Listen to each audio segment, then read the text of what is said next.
सभा में बैठे दैत्यराज हिरण्यकश्यपु हैरान था। जिस विष्णु को मारने के लिए उसने सहस्त्र वर्ष तक तपस्या करके वरदान प्राप्त किया, जिस विष्णु ने उसके सगे भाई को वराह रूप धारण करके मार डाला, उसी विष्णु का स्मरण, उसी के नाम का जाप और उसी की उपासना चल रही है।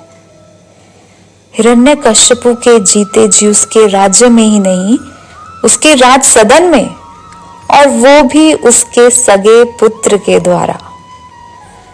नन्हा सा बालक होने पर भी प्रहलाद अद्भुत हठी है। वो अपना हठ छोड़ ही नहीं रहा। सबसे अधिक चिंता की बात तो ये है कि जिस हिरण्यकश्यप के माथे पर शिकन पड़ते ही समस्त लोक और लोकपाल थर-थर कांपने लगते हैं, उसके क्रोध की प्रहलाद को रत्ती भर भी चिंता नहीं। प्रहलाद जैसे डरना जानता ही नहीं। और अब तो हिरण्यकश्यपु स्वयं अपने उस नन्हे से पुत्र से चित्त में भय खाने लगे हैं। वो सोचता है, यह बालक क्या अमर है? क्या इसे समस्त पदार्थों पर विजय प्राप्त है? कहीं इसके विरोध से मेरी मृत्यु तो नहीं हो जाएगी? लेकिन हिरण्यकश्यपु की यह चिंता अकारण तो नहीं थी।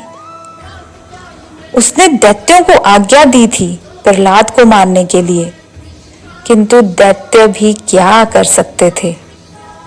उनके शस्त्र प्रहलाद का शरीर छूते ही तक नहीं थे, और जब छूते थे तो ऐसे टूट जाते थे जैसे बर्फ के बने हो।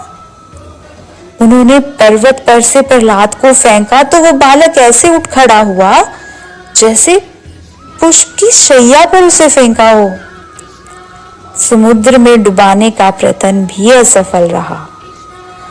सांप, शेर, मतवाले हाथी, पता नहीं क्या और क्यों, सभी क्रूर जीव उसके पास जाकर ऐसे हो जाते थे जैसे मानो प्रहलाद उन्हें वर्षों से पाल रहा हो। उसे उपवास कराया गया, हलाहल विष दिया गया, सब तो हो गया था। प्रहलाद क्या किसी मारक क्रिया का प्रभाव नहीं पड़ेगा क्या उस पर? कोई मारक पदार्थ क्यों से हानि नहीं पहुंचाता?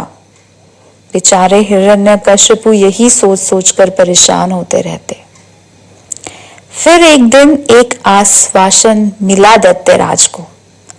उनकी बहन होलिका को एक वस्त्र मिला था किसी से, जिसे ओढ़कर वो अग्नि में बैठने पर जलती न थी। वह इस बार प्रहलाद को पकड़कर अग्नि में बैठेगी।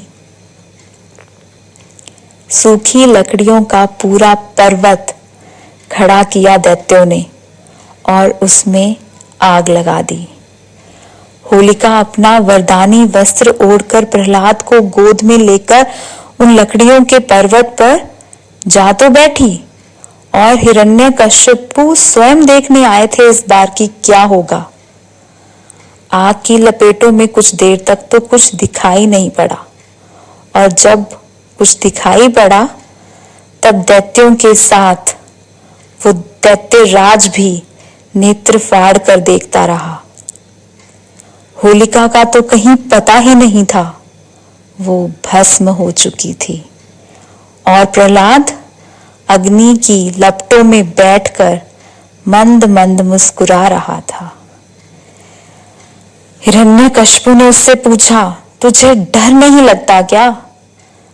तब प्रहलाद बोले, समस्त संतापों को नष्ट करने वाली एकमात्र औषध रूप विष्णु नाम का जप करने वाले को कहां भय पिताजी? देखिए ना, इस समय मेरे शरीर से लगने वाली अग्नि की लपटें भी मेरे लिए जल के समान शीतल हो गई हैं। हिरण्यकश्यपु भला क्या कहता? वो चुपचाप हट गया वहां से। धन्यवाद।